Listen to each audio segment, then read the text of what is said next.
Hello बच्चों, let's read this question. If a plus b plus c is equal to 1, ab plus bc plus ca is equal to 2 and abc is equal to 3, then the value of a raise to power 4 plus b raise to power 4 plus c raise to power 4 is equal to. तो यहाँ पे देखो, हम इसका value बताना है क्या होगा. स्टार्ट कर लेते हैं हम की कॉन्सेप्ट से.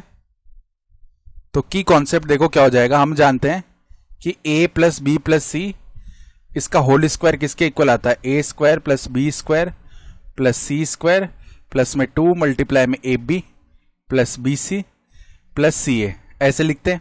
तो अगर यहां से हम वैल्यू लिखना चाहते हैं किसका, a square plus b square plus c square का, तो वो किसके इक्वल आएगा, a plus b plus c इसका तो होल स्क्वायर माइनस में 2 मल्टीप्लाई में a b plus b c plus c a, ये होता है.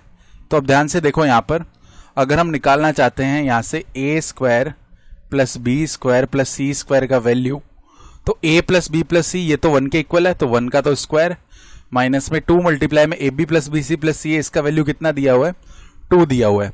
तो ये कितना बन गया, 1 माइनस में 4 यानी कि माइनस का 3 बन गया. ठीक है. अब अगर हम इसी फॉर्मूला का यूज करके यहाँ पे a को रिप्लेस कर देते हैं ए बी से, तो a स्क्वायर बी स्क्वायर हो जाएगा. b को रिप्लेस कर रहे हैं बी सी से, तो बी स्क्वायर सी स्क्वायर हो जाएगा. c को रिप्लेस कर रहे हैं सी ए से, तो सी स्क्वायर ए स्क्वायर हो जाएगा.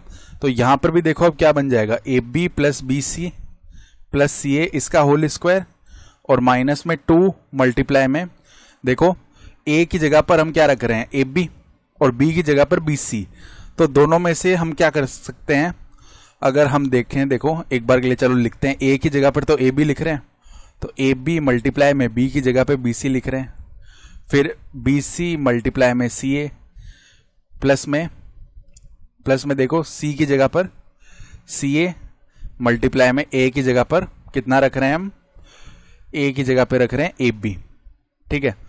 तो अब देखो यहां पर जो वैल्यू है a square b square plus b square c square plus c square a square, ये किसके इक्वल आएगा, यहां पर ए बी प्लस ये जो वैल्यू हम लिख रहे हैं a b plus b c plus c a, ये किसके इक्वल दिया हुआ है, ये 2 के इक्वल दिया हुआ है. तो 2 का स्क्वायर माइनस में, अब अगर हम यहां से कॉमन लेना चाहें तो सभी टर्म्स में से हम ए बी सी कॉमन निकाल सकते हैं. तो 2 ए बी सी बाहर निकाल लिया. तो ऐसा करने पे क्या होगा, अंदर बच जाएगा हमारे पास ए प्लस बी प्लस सी. ठीक है. तो फर्दर देखो 2 का स्क्वायर 4 हो जाएगा, माइनस ए बी सी का वैल्यू 3 है, तो 2 मल्टीप्लाई में 3 और ए प्लस बी प्लस सी इसका वैल्यू 1 है. तो ये कितना बन जाएगा हमारे पास, 4 माइनस में 6, यानी ये वैल्यू बन चुका हमारे पास माइनस का 2. ठीक है. तो ये आया किसका value, a square b square plus b square c square plus c square a square, इसका वैल्यू लिख रहे हैं. इसी तरह यहां पे भी नोट डाउन कर लेते हैं, a square b square plus b square c square plus c square a square, और यहां से भी a square b square plus b square c square plus c square a square. ठीक है. तो अब ध्यान से देखो, अब हमें निकालना a raise to power 4 plus B raise to power 4 plus c raise to power 4. तो ए रेज टू पावर 4 को ए स्क्वायर का स्क्वायर लिख लिया, plus B raise to power 4 को बी स्क्वायर का स्क्वायर और सी रेज टू पावर 4 को सी स्क्वायर का स्क्वायर.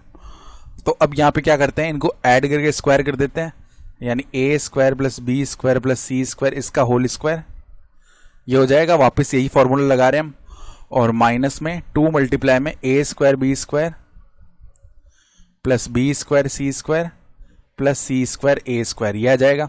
अब a square plus b square plus c square इसका वैल्यू माइनस 3 है, तो माइनस 3 का स्क्वायर माइनस में 2 मल्टीप्लाई में a square b square plus b square c square plus c square a square, इसका वैल्यू कितना है, माइनस का 2. तो माइनस 2 हो गया, तो ये कितना बन जाएगा, 9 प्लस में 4, यानी कि हमारा रिक्वायर्ड आंसर कितना आ जाएगा, 13 आ जाएगा. तो 13 हमारा फाइनल आंसर है. I hope you understood this explanation. Best of luck.